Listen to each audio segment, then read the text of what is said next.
Shalom jemaat Tuhan yang terkasih. Mari hari ini kita persiapkan waktu kita yang terbaik. Kita persiapkan hati kita. Kita mau sungguh-sungguh berikan pujian dan penyembahan buat Dia, sebab Dia Allah Bapa kita yang setia. Terima kasih Tuhan buat kebaikan dan kemurahan-Mu sepanjang minggu ini. Biar hari ini kami mau sungguh-sungguh Tuhan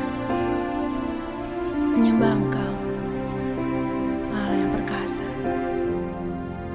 Haleluya.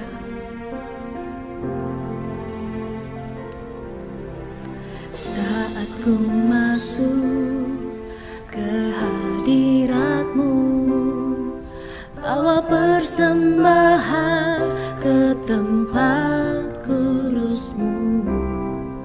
Pujian ku naikkan, sembah ku berikan bagi-Mu Allah yang mulia.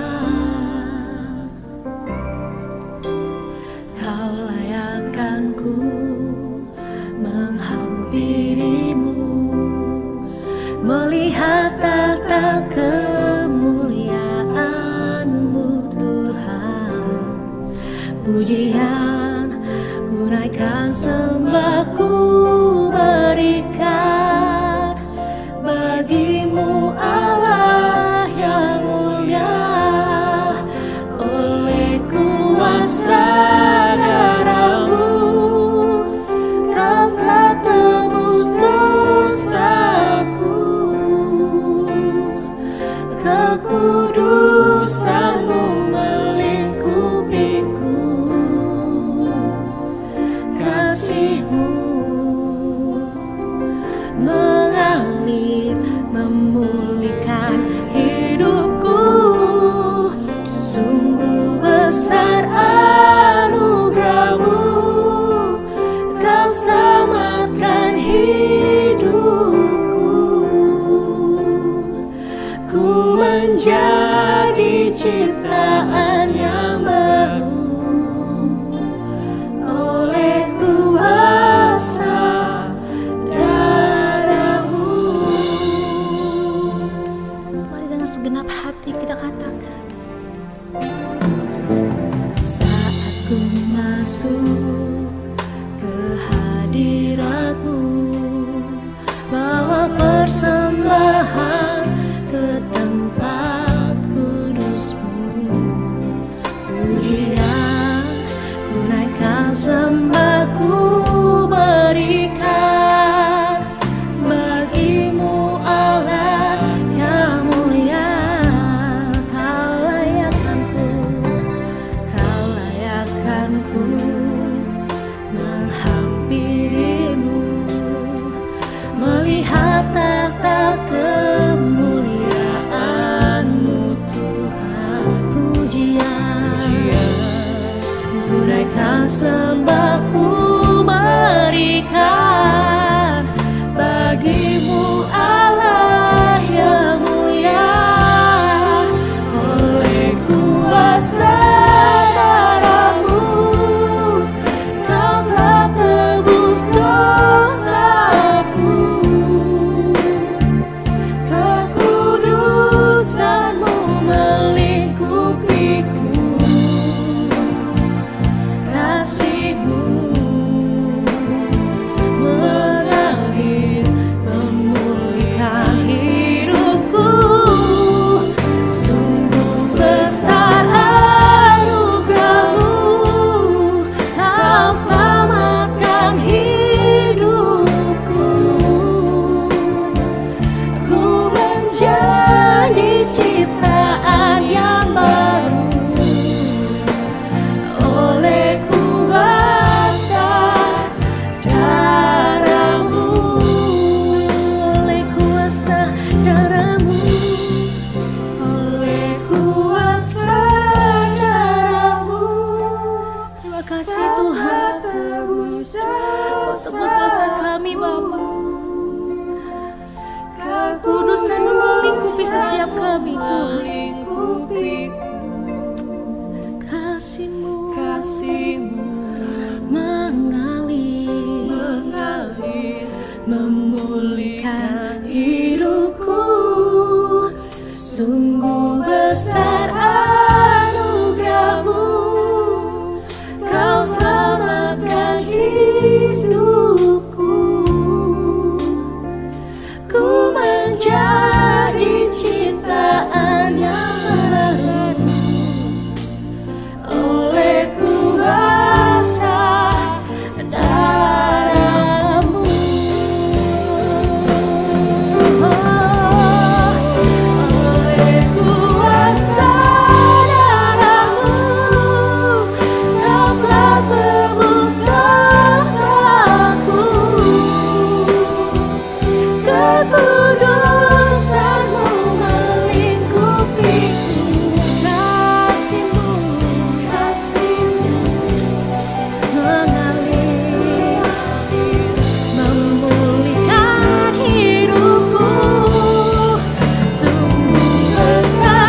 memuji-Mu lebih dan lebih lagi Tuhan.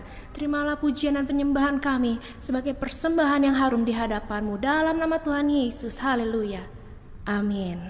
Mari Bapak Ibu Saudara sekalian, kita mau bersuka cita, bersorak bagi Tuhan.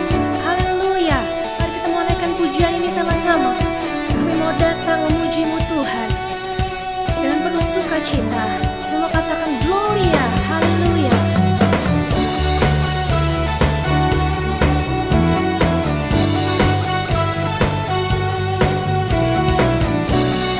Mari sama-sama kita bertepuk tangan, nyanyikan pujian ini. Kami datang bawa pujian, bersama memuji-Mu Tuhan. Satu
Terima kasih Tuhan, kalau hari demi hari boleh kami lewati, Engkau ada bersama dengan kami.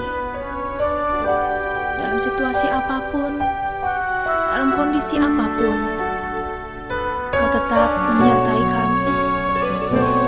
Biarlah kami boleh tetap terus memegang janji-Mu Tuhan, menserahkan hidup kami hanya kepadamu Yesus. Sungguh besar setiamu, Kau nyatakan bagiku. Kau Bapa yang selalu mengerti isi hatiku. Kemuliaan-Mu Kau janjikan, aku tetap percaya. Ku percaya janji-Mu ajaib terukir dalam kehidupanku. Ku berserah di dalam kekuatan-Mu, hanya Kau segalanya bagiku. Ku percaya janji-Mu ajaib terukir dalam kehidupanku. Ku berserah di dalam kekuatan-Mu. Ku percaya.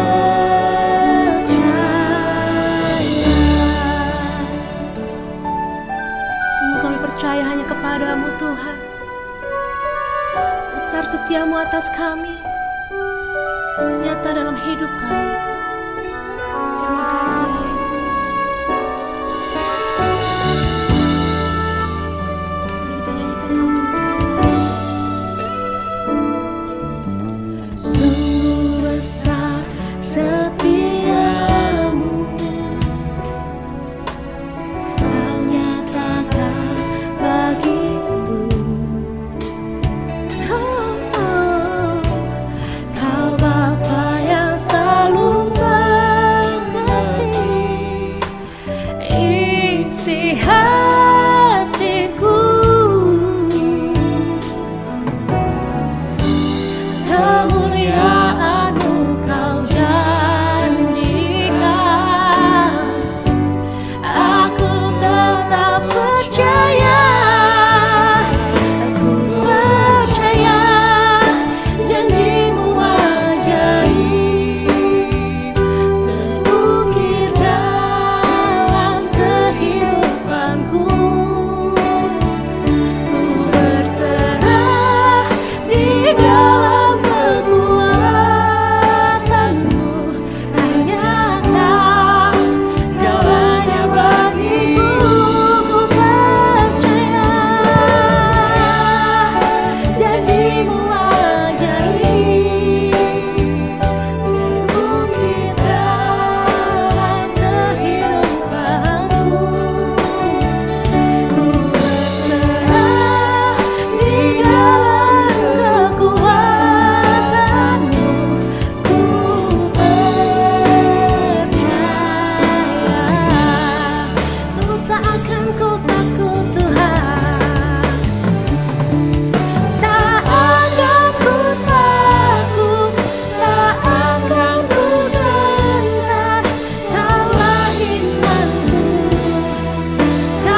Terima kasih Yesus.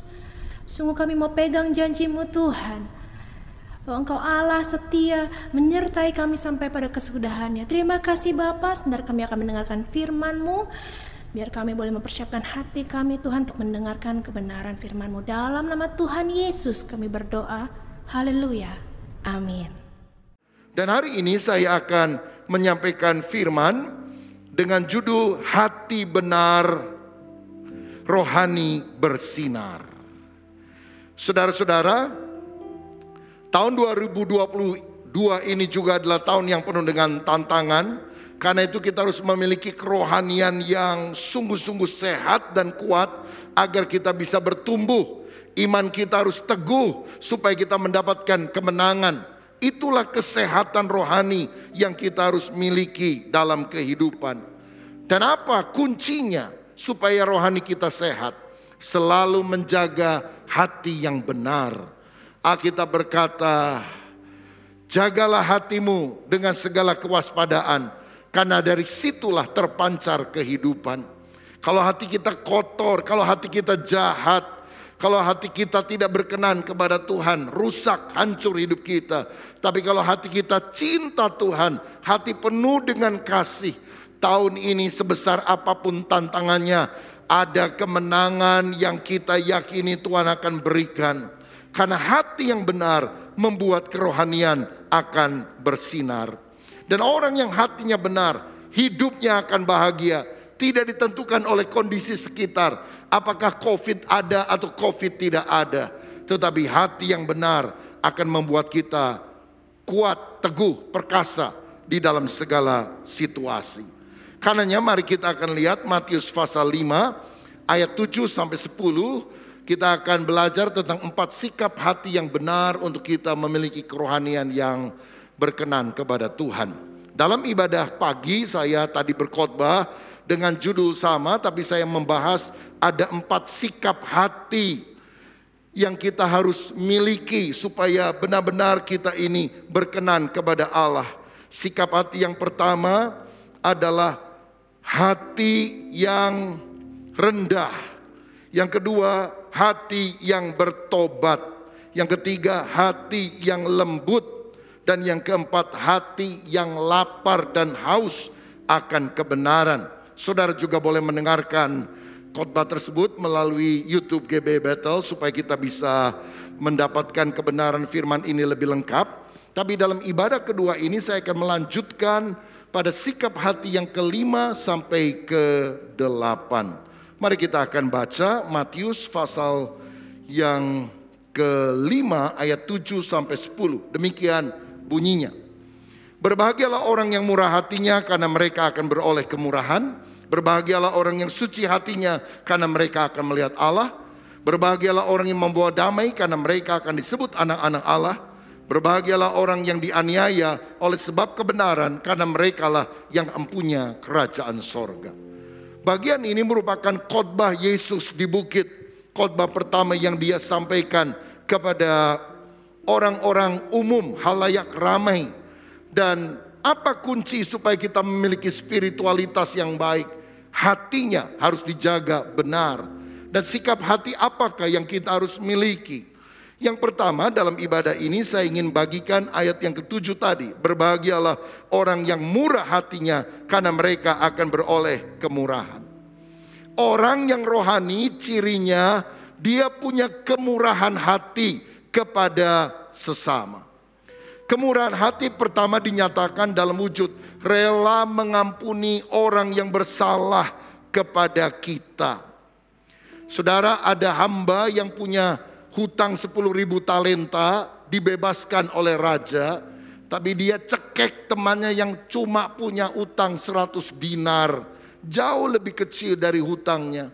Dan ketika raja mendengar itu dia marah, dia ditangkap dan para algojo menyiksa dia. Begitulah orang yang tidak mau mengampuni adalah orang yang jahat hatinya. Kalau Bapa Sorgawi sudah mengampuni kita, apalah arti kesalahan orang lain tidak sebanding banyaknya dengan kesalahan kita kepada Tuhan. Sehingga kita memasuki tahun baru, hatinya mesti baru, hatinya mesti bersih. Segala kepahitan, dendam kepada suami yang pernah bersalah, kepada istri yang pernah bersalah, kepada orang tua, kepada anak, kepada adik, kepada kakak, kepada teman kita. Kita mau mengampuni mereka. Tahukah saudara, sikap tidak mau mengampuni adalah kejahatan yang menyebabkan murka Allah dan mengakibatkan penderitaan secara mental, spiritual, bahkan fisik di dalam kehidupan kita. Ada algojo-algojo, mungkin berupa tuduhan di dalam hati nurani, kemarahan di dalam diri, yang itu akan menekan hidup kita, membuat depresi. Lepaskan pengampunan. Pengampunan adalah hadiah terbaik yang kita bisa berikan kepada diri kita sendiri di tahun baru ini. Sebab waktu saudara mengampuni orang lain, bukan orang lain yang paling diberkati. Hidup saudara yang paling bahagia. Karena segala beban yang menindih itu lepas. Dan kita memiliki hidup baru. Yesus teladan kita. Disalib dia berkata, Bapa ampuni mereka. Mereka tidak tahu apa yang mereka perbuat. Yusuf adalah seorang yang dibenci oleh saudara-saudaranya. Dimasukkan dalam sumur tak berair. Dijual sebagai budak ke Mesir. Dia punya alasan untuk membenci saudaranya. Membalas dendam. Kalau ada adik kakak sedang bertengkar, bersengketa. Saya rasa saudara belum pernah dijual sebagai budak oleh saudaramu. Engkau tidak pernah dimasukkan di dalam kurungan dan sebagainya. Sumur yang tak berair, mau dibunuh. Tetapi Yusuf ketika dia jaya, punya kekuasaan, dia tidak balas yang jahat dengan yang jahat. Dia bilang kamu memang merencanakan yang jahat, tapi Allah merubah untuk kebaikan. Dan karena itu Allah itu baik, saya juga akan menyalurkan kebaikannya kepada kamu. Dia mengampuni orang yang bersalah. Dan sampai hari ini keteladanan Yusuf menjadi contoh buat kita. Seorang yang besar, seorang yang punya akhlak luar biasa. Bukan kalau saudara dijahatin orang, saudara balas dengan lebih jahat. Tapi ketika engkau tidak kalah terhadap kejahatan, tapi membalas kejahatan dengan kebaikan. Siapakah orang yang benar-benar rohani, yang hatinya bersih dari segala dendam dan kepahitan, dan mau mengampuni orang yang bersalah? Saudara-saudara, kemurahan hati juga diwujudkan di dalam bentuk kita berbuat baik kepada orang lain. Menolong orang tanpa pamrih. Seperti orang Samaria yang murah hati, yang menolong orang yang dirampok di pinggir jalan. Dia membawa ke penginapan untuk diobati. Dia menanggung segala biayanya. Siapa yang dia tolong dia nggak kenal.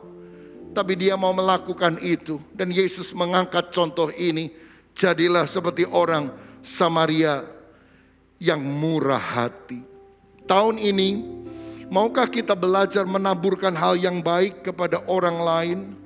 Maukah kita menjadi orang yang berkemurahan, generous kepada orang lain? Alkitab berkata, yang menabur baik akan menuai yang baik. Yang berkemurahan akan mendapatkan kemurahan yang berasal dari Tuhan. Saya lihat orang yang rohani itu tidak egois, tapi hidupnya jadi berkat bagi orang lain. Waktu Sakius rohaninya mati, rohaninya sakit, dia hanya memeras orang bagi keuntungannya sebagai pemungut cukai.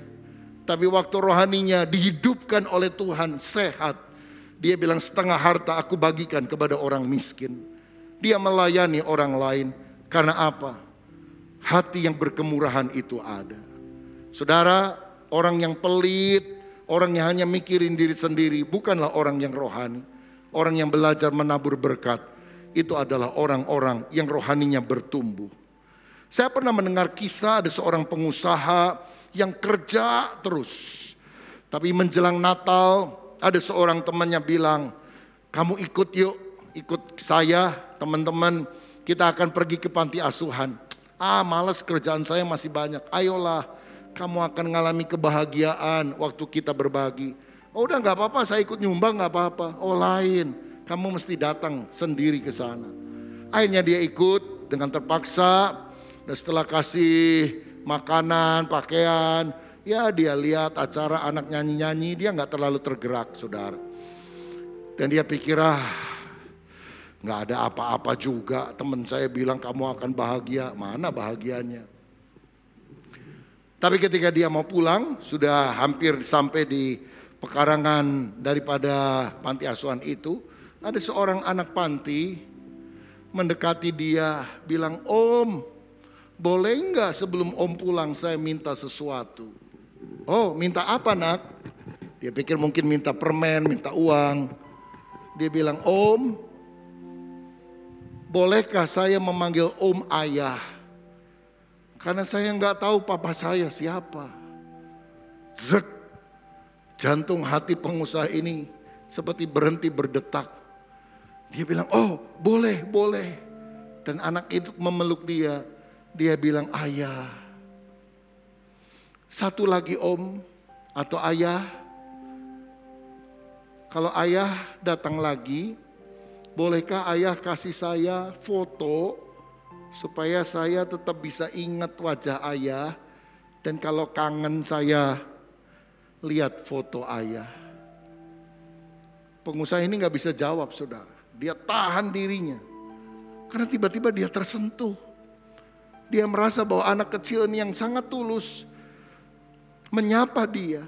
Dan dia bilang, "Besok Om akan datang lagi. Besok Om akan bawa foto.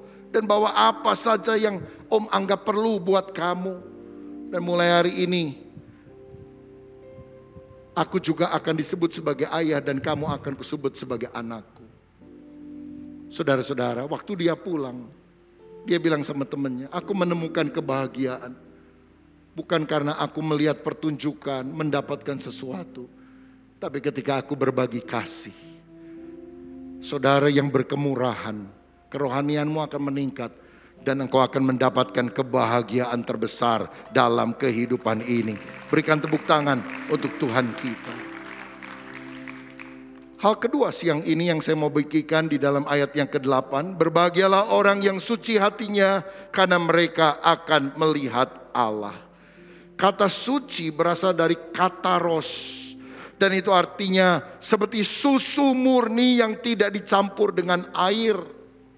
Ini bicara tentang kebahagiaan hanya dimiliki orang yang hatinya murni. Motivasinya tidak tercampur. Yang hidupnya jujur, terbuka, punya integritas. Salah satu contoh Alkitab adalah Yusuf, suami daripada Maria. Ketika dia mendengar Maria tunangannya itu hamil, Yusuf sebetulnya bisa mengadukan kepada mahkamah agama dan Maria akan dirajam batu sampai mati. Tapi karena Yusuf seorang yang tulus hati, dia tidak mau mencemarkan nama istrinya. Dia mau menceraikan dengan diam-diam. Walaupun dia salah, tetapi dia tidak boleh dihukum mati. Biarkan dia masih punya masa depan. Dan karena itulah Tuhan mengintervensi dia dan berkata, "Yusuf, jangan kau ceraikan Maria. Ambil sebagai istrimu. Karena anak di dalam kandungannya." Maaf. Karena anak di dalam kandungannya adalah berasal dari Roh Kudus. Dan Maria melahirkan Yesus. Dan Yusuf menjadi bapa asuh daripada Yesus Kristus. Karena apa? Hati yang suci, hati yang tulus, hati yang berkenan kepada Tuhan. Di tahun ini maukah kita dibersihkan oleh kuasa darah Yesus dari segala kekotoran hati, mungkin kemunafikan. Saudara tahu ada orang beragama yaitu orang-orang Farisi. Tuhan pernah mengecam, "Kamu seperti kuburan, luarnya putih tapi dalamnya penuh dengan tulang belulang." Orang Farisi itu hanya menampilkan penampilan luar, mencari pencitraan, tapi hatinya tidak sungguh bersih di hadapan Tuhan. Itulah orang-orang agamawi. Beda antara orang agamawi dan orang yang rohani. Orang agamawi merasa dirinya paling benar dibandingkan dengan orang lain. Suka mengkafir-kafirkan orang. Gampang menghakimi orang.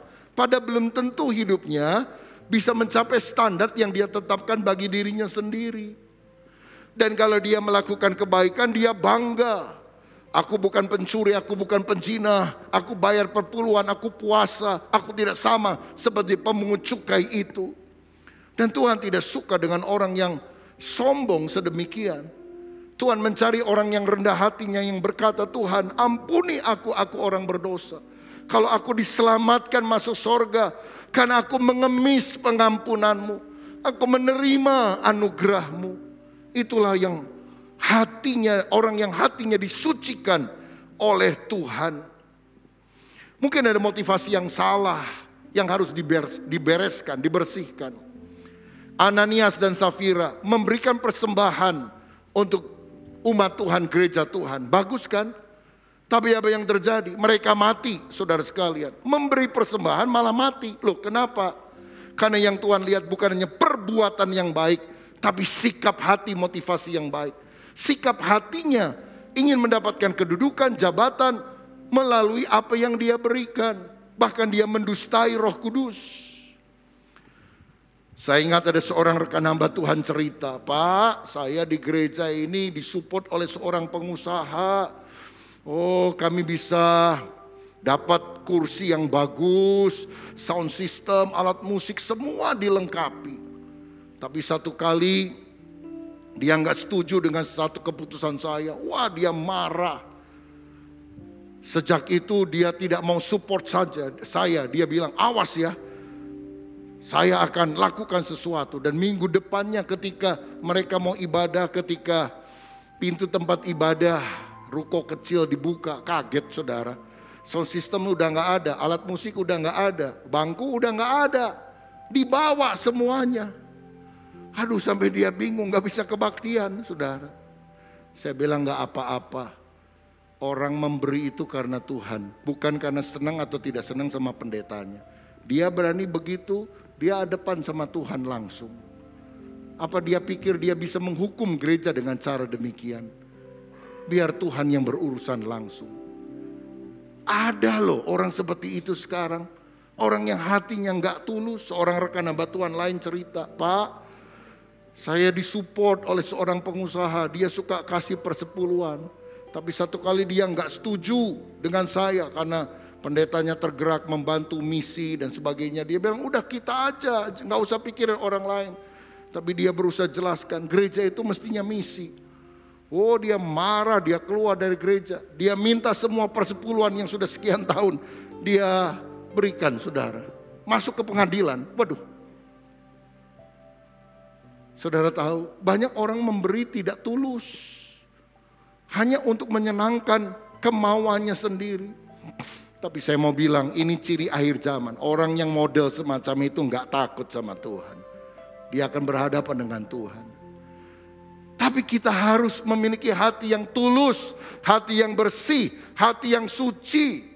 Segala kemunafikan, motivasi yang salah, kesombongan, cinta uang, iri hati, bahkan pikiran yang kotor, hidup yang kotor, perbuatan kotor dengan percabulan dan semuanya, kita patahkan dalam nama Tuhan Yesus Kristus.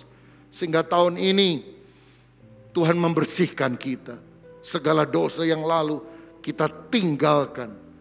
Dan biarlah Tuhan membaharui kita. Yakobus 4 ayat 8 berkata demikian.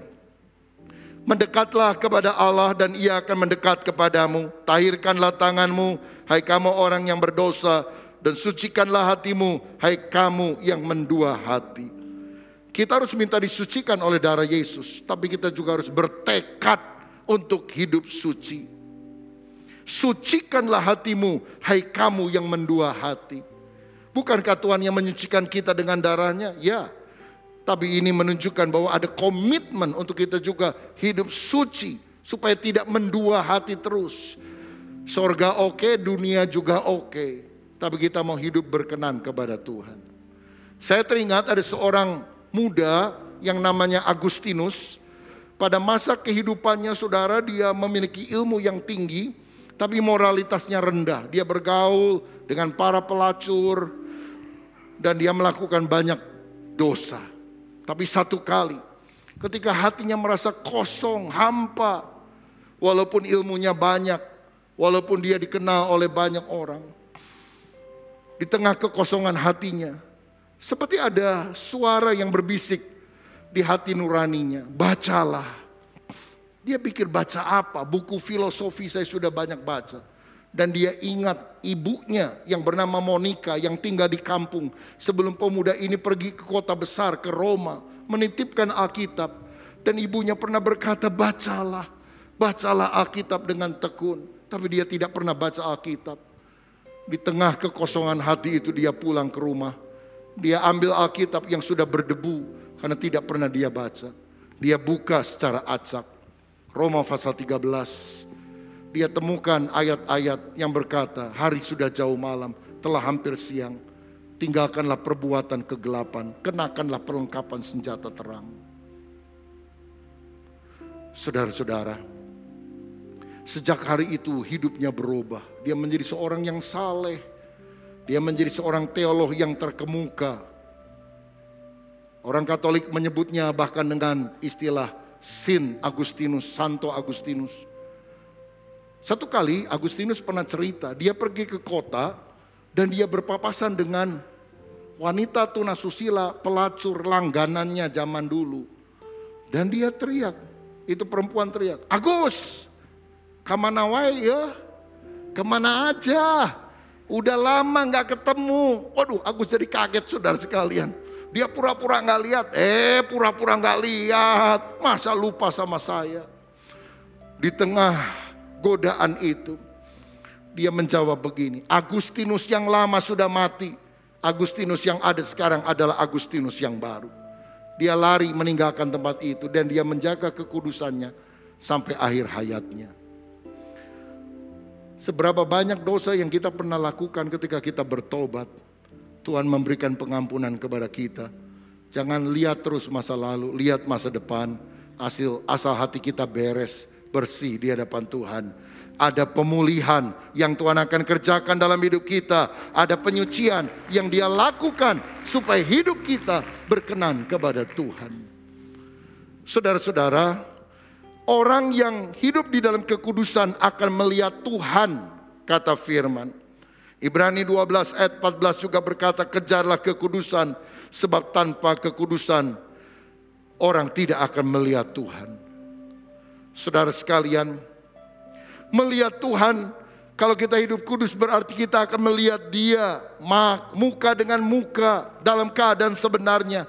Kalau Tuhan Yesus datang untuk kali kedua, atau kalau Tuhan belum datang, barangkali kita yang datang duluan kepada Dia, kita mati, tapi kita akan melihat Dia. Tuhan yang akan kita jumpai, bukan Lucifer, bukan setan, saudara-saudara. Lagi pula, melihat Tuhan artinya kita akan merasakan kehadirannya, penyertaannya, persekutuan yang indah dengan Dia. Orang yang hatinya suci, mencintai Tuhan, dia akan mengalami selalu penyertaan, pendampingan, bahkan di tengah tantangan sekalipun. Saudara, saya mau katakan, kalau engkau adalah seorang yang cinta Tuhan, melayani dengan tulus, engkau membaktikan hidupmu sebagai volunteer di gereja. Saudara sudah sibuk dengan pekerjaan, tapi engkau ingin tetap melayani Tuhan dengan tulus tanpa pamrih. Saya berdoa Tuhan akan membukakan pintu berkat dalam hidup saudara.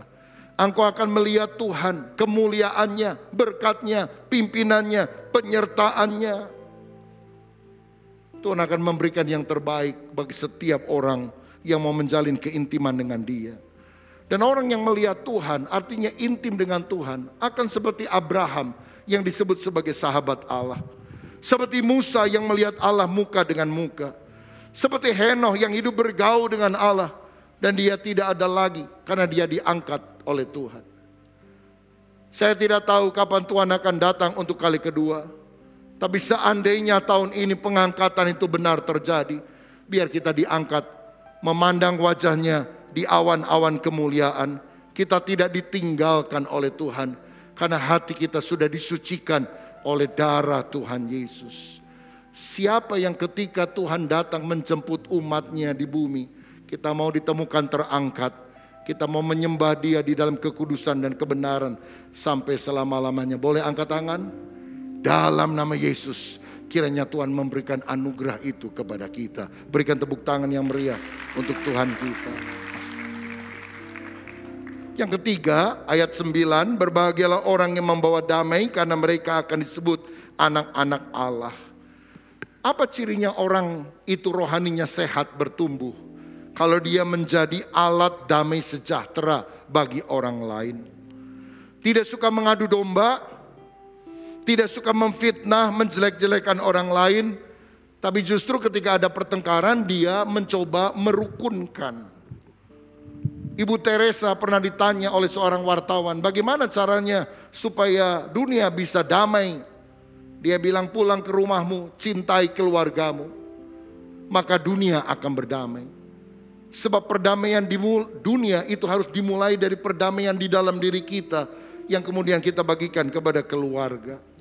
Saudara-saudara, jika itu adalah kemampuan kita, kita harus berdamai dengan semua orang yang ada di sekitar kita. Hidup di dalam damai, itu yang Tuhan inginkan. Kita juga harus mendamaikan orang dengan Allah. Caranya bagaimana? Memberitakan Injil damai sejahtera, supaya akhirnya mereka bertobat, percaya kepada Yesus, dosanya diampuni, dan hidup baru diberikan. Saya percaya dosa itu menyebabkan pertengkaran. Lihat Adam dan Hawa yang begitu harmonis, sekarang saling menuduh, menyalahkan. Kenapa? Karena dosa. Dosa memisahkan hubungan suami istri yang rukun menjadi terpecah karena hal tersebut. Saya mau bilang, orang walaupun rajin ke gereja, dia mungkin agamawi tapi tidak pernah rohani kalau selalu bertengkar dalam hidupnya, bertengkar dalam keluarga, bertengkar dengan orang-orang yang ada di sekitar.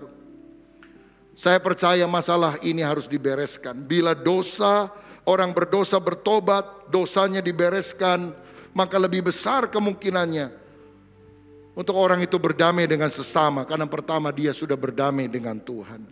Kita perlu menggali akar konflik dan mencari solusinya dengan bijak. Dan kita akan disebut sebagai anak-anak Allah. Kenapa?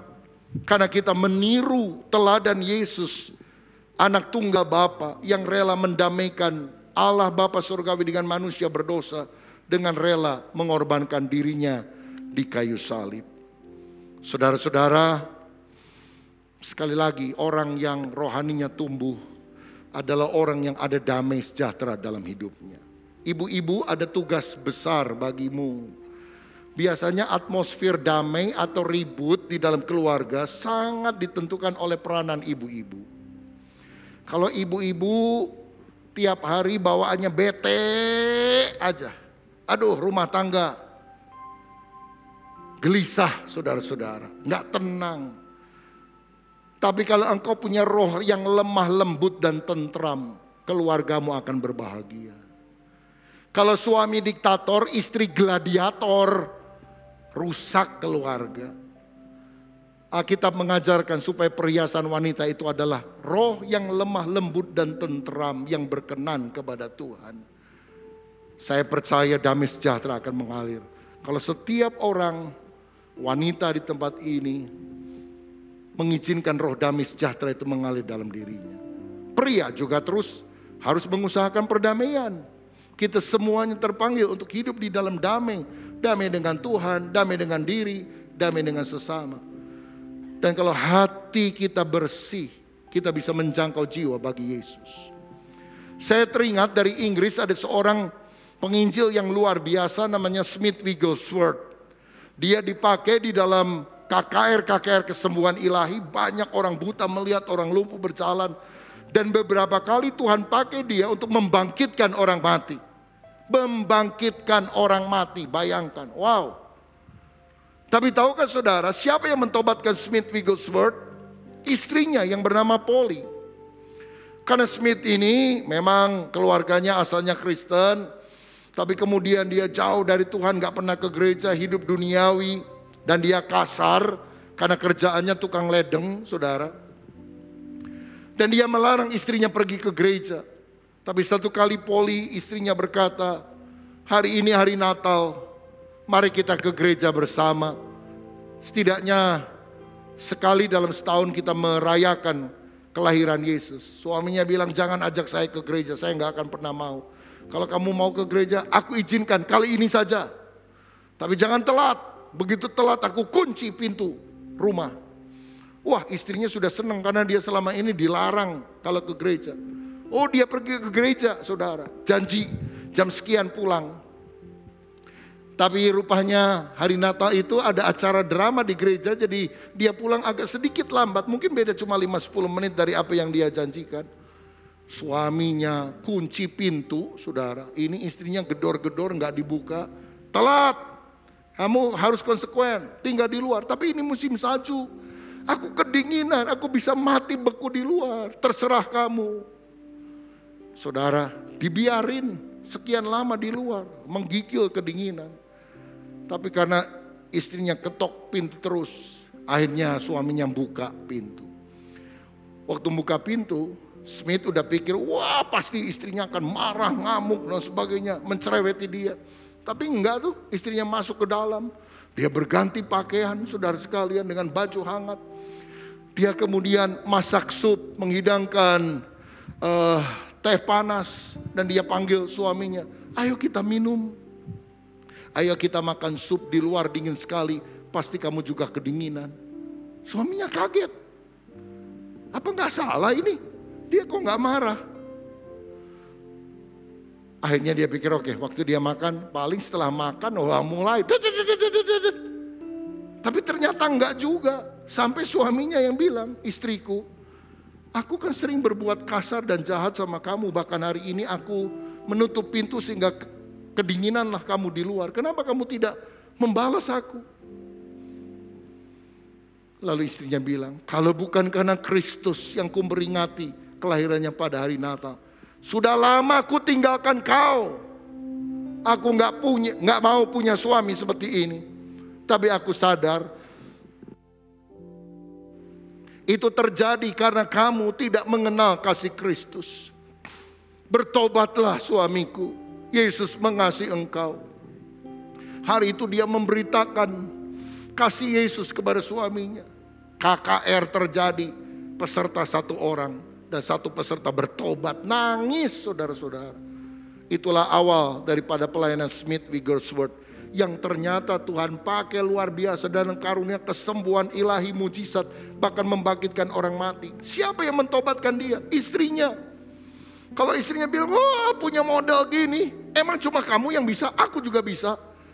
Kalau istrinya tinggalkan, kita nggak akan pernah mendengar ada seorang penginjil hebat yang digelari Rasul Iman yang namanya Smith Wigglesworth. Tapi orang yang hatinya penuh dengan damai sejahtera, itu membuat keluarga menjadi harmonis. Bahkan akhirnya banyak jiwa-jiwa bertobat karena keluarga ini menjadi teladan bagi banyak orang. Siapa yang rindu Tuhan memakai kita menjadi alat kemuliaannya, supaya banyak keluarga diselamatkan. Mulai dari keluargamu sendiri. Damai sejahtera Tuhan mengalir. Yang terakhir, yang keempat, ayat 10-12. Berbahagialah orang yang dianiaya oleh sebab kebenaran, karena mereka yang mempunyai kerajaan sorga. Berbahagialah kamu jika kamu, karena kamu dicela dan dianiaya dan kepadamu difitnahkan segala yang jahat. Bersukacitalah dan bergembiralah, karena upahmu besar di sorga, sebab demikianlah juga telah dianiaya nabi-nabi yang sebelum kamu.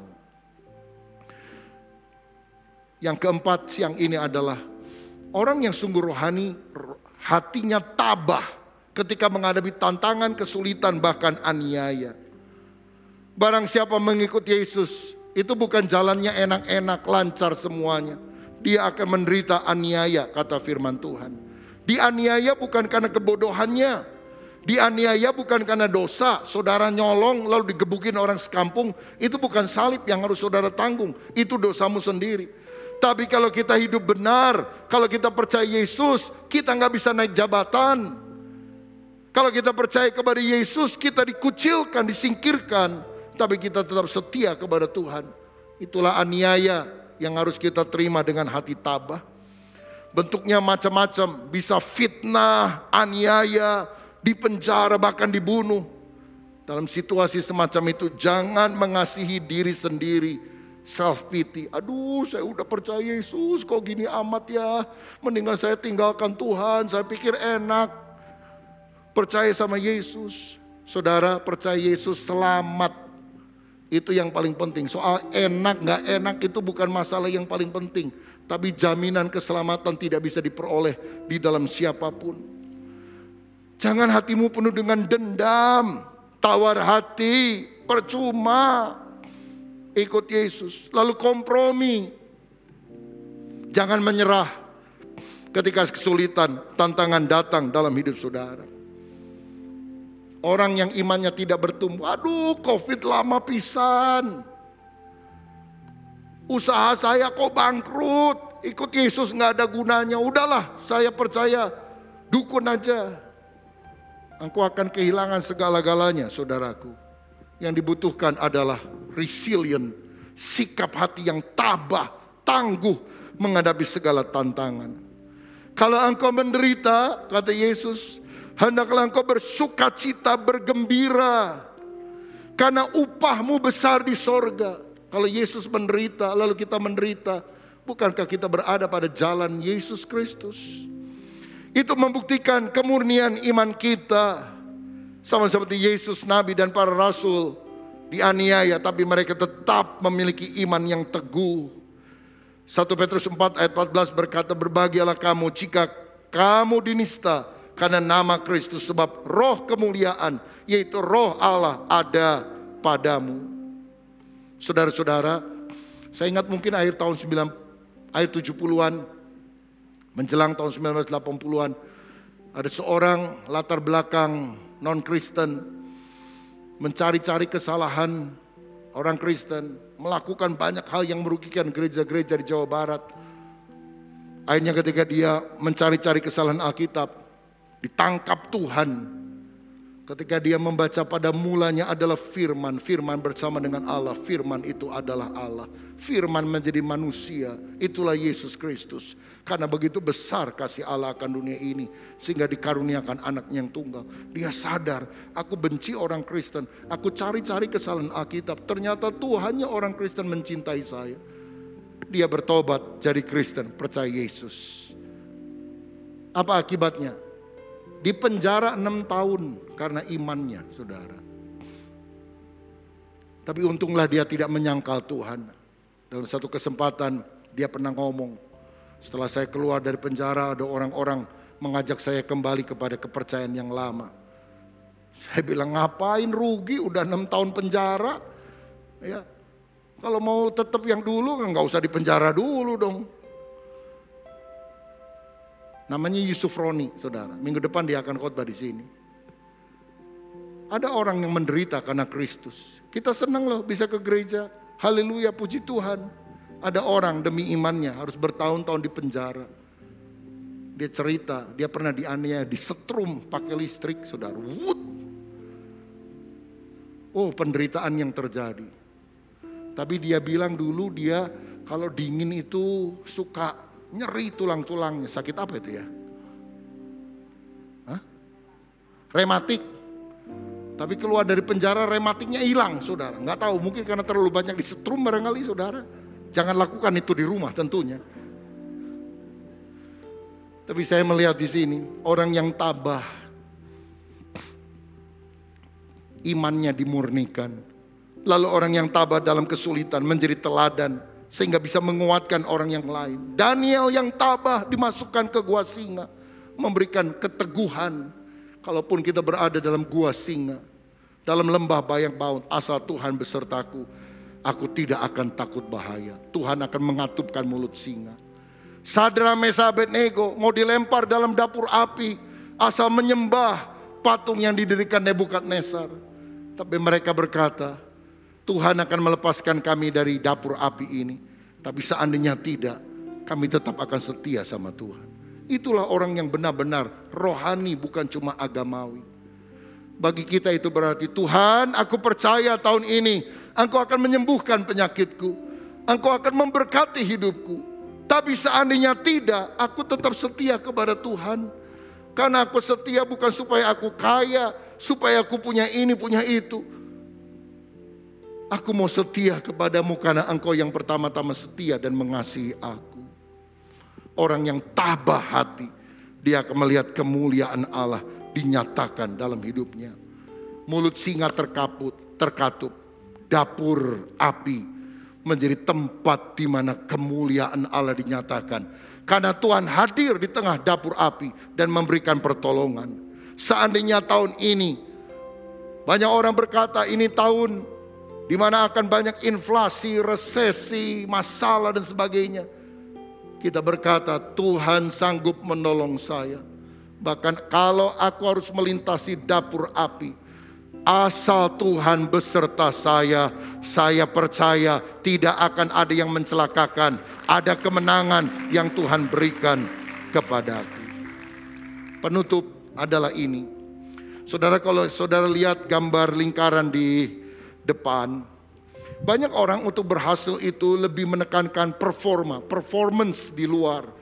Oh, bajunya lebih bagus, cara penyajiannya, belajar public speaking atau apapun, kemasannya lebih ditata. Oh, itu boleh, bagus. Tapi saya mau bilang, sebetulnya untuk menjadi orang yang berhasil di tengah tantangan, bukan performa luar yang paling penting, tapi karakter yang ada di dalam. Betul saudara? Tetapi saya mau bilang ada sesuatu yang lebih dalam lagi daripada karakter. Orang-orang bahkan non-Kristen selalu bilang karakter yang harus dibentuk. Itu bagus.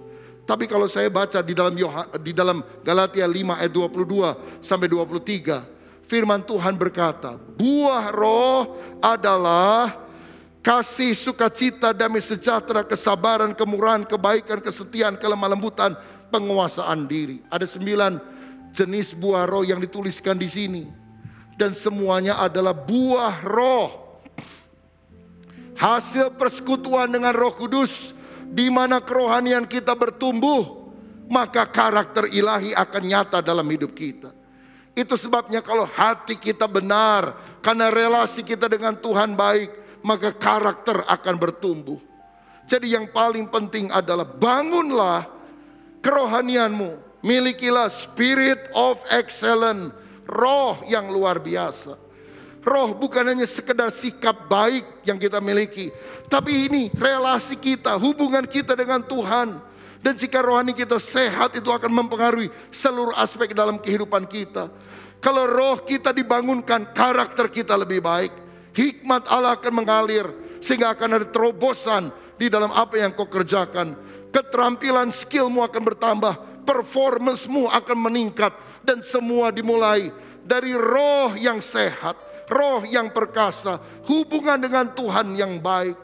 Dan saya percaya orang yang mencintai Tuhan dengan segenap hati, mencari kerajaan Allah dan kebenarannya, semua yang lain Tuhan akan tambahkan sebagai bonus. Sehingga tahun ini bagi orang yang sungguh cinta Tuhan, mencari wajah Tuhan, segala berkat-berkat Allah akan dilimpahkan dalam hidup saudara. Ini doa saya, terbukalah jalan bagimu, terbukalah mujizat bagimu, terbukalah pintu berkat bagimu.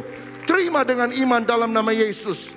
Ketika engkau menomorsatukan Tuhan, membangun kerohanian kita di atas segala-galanya. Miliki sikap hati yang benar, maka kerohanian kita akan bersinar. Selamat tahun baru, Tuhan Yesus memberkati kita semuanya.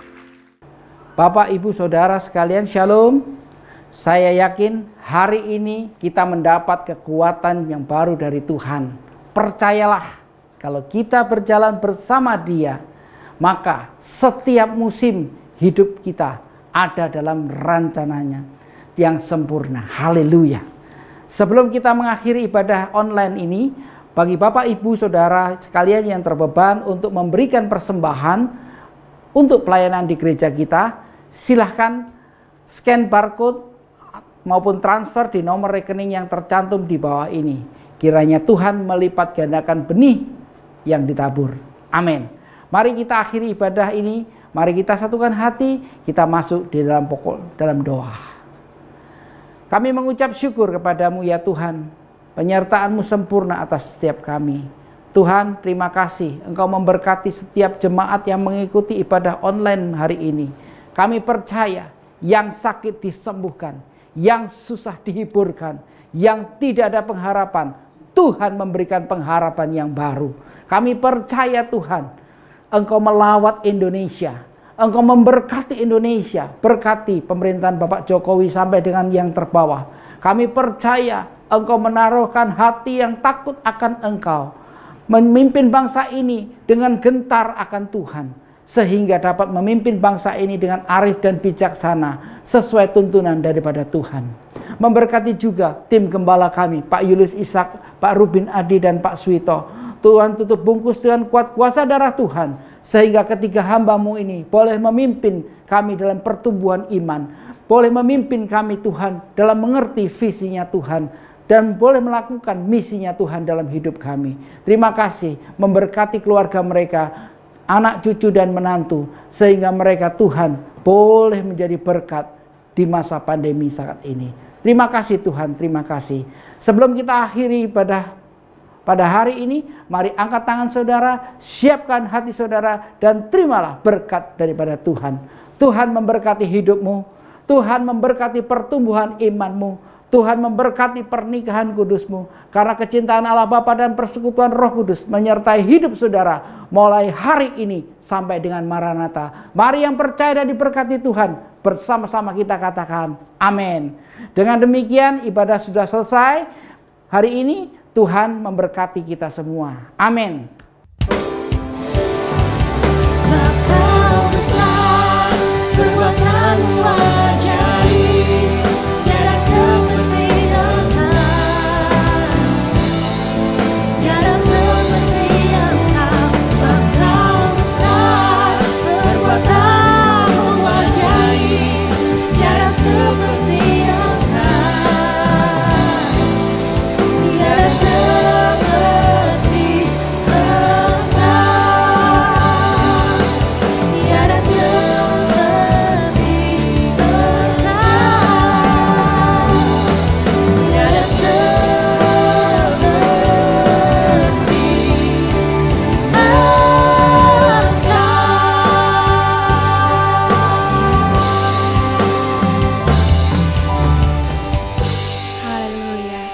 Demikian ibadah kita hari ini.